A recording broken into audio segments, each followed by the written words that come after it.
सुप्रभात।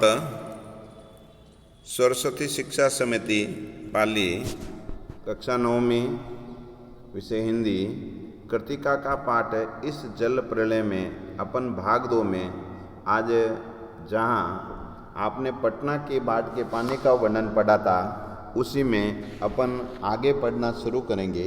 अभी तक आपने देखा कि लोगों ने काफ़ी तैयारियां कर ली थी बाढ़ आने के बाद में, तो अब और जगह जगह समाचार सूचना भी पहुंच रही थी। जनसंपर्क की गाड़ी द्वारा ऐलान किया जा रहा था, गोलंबर के पास में प्रतिध्वनि आ रही थी। तो कवि कहता है कि मैंने गृह स्वामिनी से पूछा कि गैस का क्या हाल है, बस उसी का डर है, अब ख़त्म होने वाला है। असल में सिलेंडर के बारे में कोई जानकारी नहीं रही होती कि कब ख़त्म होगा। वैसे ही हाल बाढ़ का है कि उसके ऊपर कोई मीटर वीटर नहीं लगा। तो उन्होंने कोयला केरोसिन के बारे में जानकारी ली कि एक ही बोतल बचा हुआ है, कि इतना तो बहुत है इस काम के लिए। ये पता नहीं बाढ़ कहाँ आ धमके।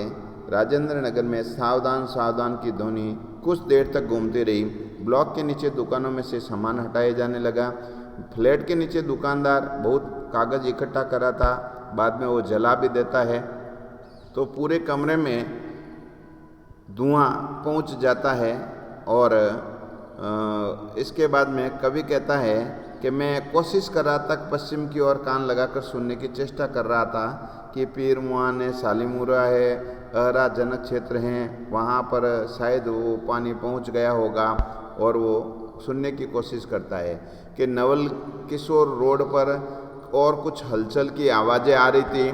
लगता है करीब 1:30 बजे तक पानी राजेंद्र नगर पहुंचेगा। सोने की कोशिश करता है लेखक, लेकिन कहता है कभी नींद नहीं आई।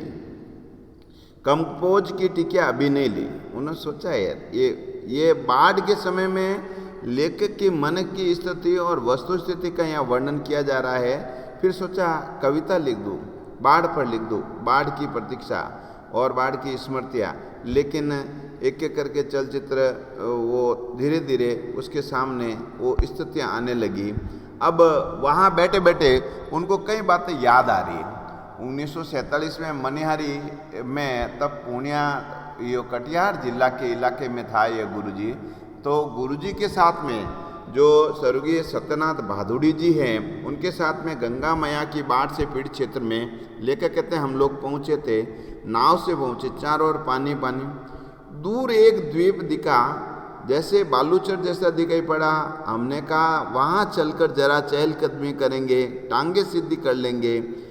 गुरुजी भादुड़ी जी जो कहते हैं किंतु कि सावधान, ऐसी जगह पर कदम रखने से पहले ये मत भूलना कि तुमसे पहले वहाँ हर तरह के प्राणी शरणार्थी के रूप में मौजूद मिलेंगे। सचमुच चींटी से लेकर सांप, बिच्छू, लोमड़ी, सियार तक पनाह ले रहे थे।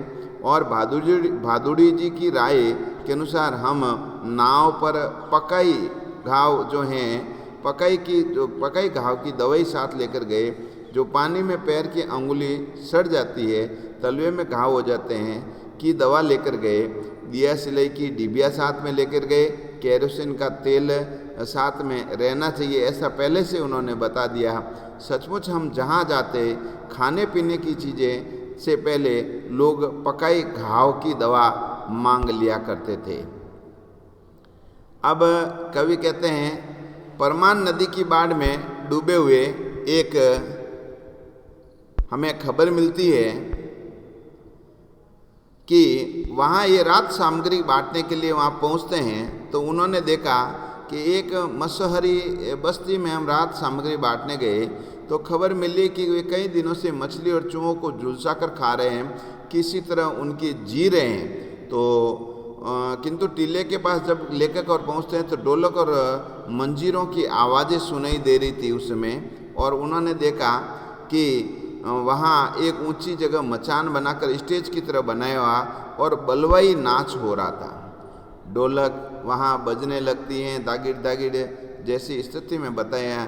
लोर जो भूखे प्यासे नर नारियों का झुंड खिलखिला रहा है, ठाके लगा रहा है कि वहाँ परमान नदी की बाढ़ में डूबे हुए होने के बाद में भी वहाँ अब वो लोग वहाँ पहुँच रहे हैं। तो वहाँ उन्होंने देखा कि वहाँ मचान में स्टेज की जो बनवाया था उसमें एक आदमी, काला कटुआ आदमी था, जो दुल्हन का हाव भाव दिखा रहा था। नई दुल्हन होती है उनका हाव भाव दिखा रहा था, जो घर छोड़कर मायके भागी जा रही थी और उसका घरवाला जो है उसको मना कर ला रहा था, उसको मना कर ला रहा था, ये वर्णन हो रहा था। और उसमें भी वो खिलखिलाकर हंस रहे थे।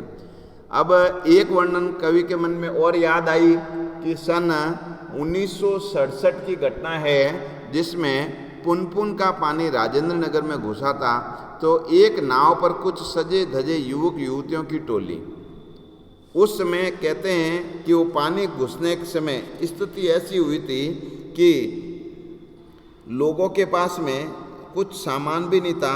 तो नाव पर स्टोव जल रहा है, केतली चढ़ी हुई थी, बिस्कुट के डिब्बे खुले हुए हैं। एक लड़की प्याले में चम्मच डालकर एक अनोखी अदा से नेस्कैफे पाउडर को मथ रही थी, जैसे एस्प्रेसो बना रही हो शायद। उस समय दूसरी लड़की बड़े मनोयोग से कोई चित्र और रंगीन पत्रिका पढ़ रही थी।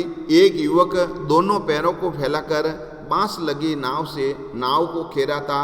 दूसरा युवक पत्रिका पढ़ने वाली लड़की के सामने घुटने पर बैठकर कोई मनमोहक डायलॉग जो है दे रहा हो, कॉन्टेक्ट पढ़ रहा हो, और ऐसा जो है भाव दिख रहा था।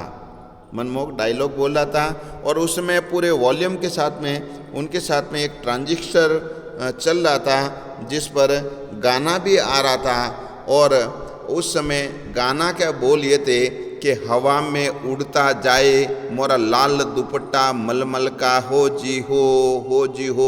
जैसे ये सुन रहा था तो ये हमारे गोलंबर के पास पहुंचने पर लोगों ने जब देखा कि ऐसी मुसीबत के समय भी ये घूमने के लिए, मज़े लेने के लिए निकले हैं, तो लोग छतों पर खड़े लोगों ने और युवकों ने किलकारियाँ की, सीटियाँ मारी और उन पर फप्तियों की वर्षा कर दी।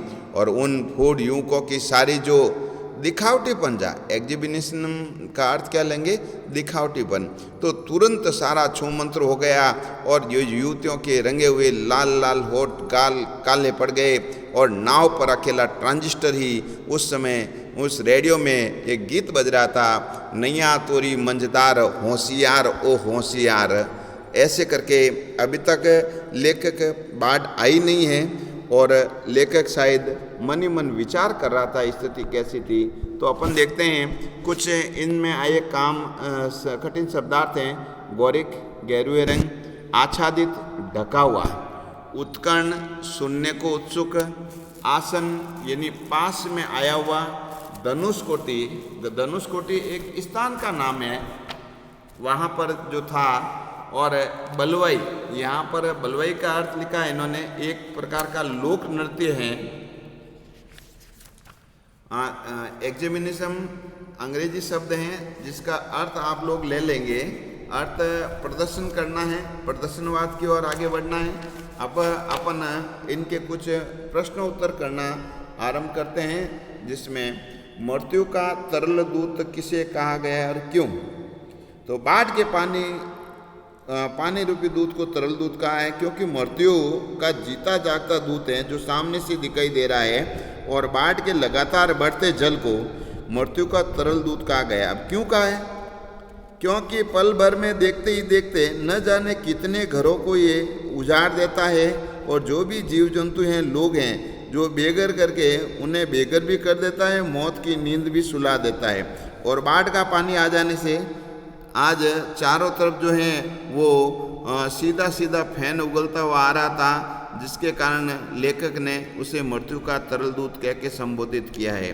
अब एक प्रश्न है, सबकी जुबान पर एक ही जिज्ञासा थी कि पानी कहाँ तक आ गया है, तो जन समूह की कौन सी भावनाएं व्यक्त करता है। पानी कहाँ तक आ गया है, ये सबकी जिज्ञासा सबके मन में थी। ये जनसमूह की उत्सुकता और कौतूहल और सुरक्षा की भावना को प्रकट करता है। कौन सी भावना है, एक तो कौतूहल जिज्ञासा, दूसरा सुरक्षा की भावना, उत्सुकता। सभी लोग अपनी खुली आंखों से पानी के इस अनुभव को प्राप्त करना चाहते थे, और पानी का जो तेजी से बढ़ना ये किसी घटना के आकर्षण से कम नहीं होती थी। इसी कारण सभी लोग जो हैं बाढ़ के पानी के स्तर को देखने के लिए कोई मोटर है, कोई स्कूटर है, कोई ट्रैक्टर है, कोई मोटरसाइकिल है, ट्रक है, साइकिल है, रिक्शा है, टमटम है, सब लेकर जो है कई लोग तो पैदल देखने के लिए जा रहे थे कि पानी का स्तर देखकर लौटते हुए लोग आपस में उत्साहित होकर इस विषय में बातें भी करते रहते हैं। अपन तीसरे चरण में, अंतिम चरण में इसको पूर्ण करेंगे। तब तक के लिए धन्यवाद।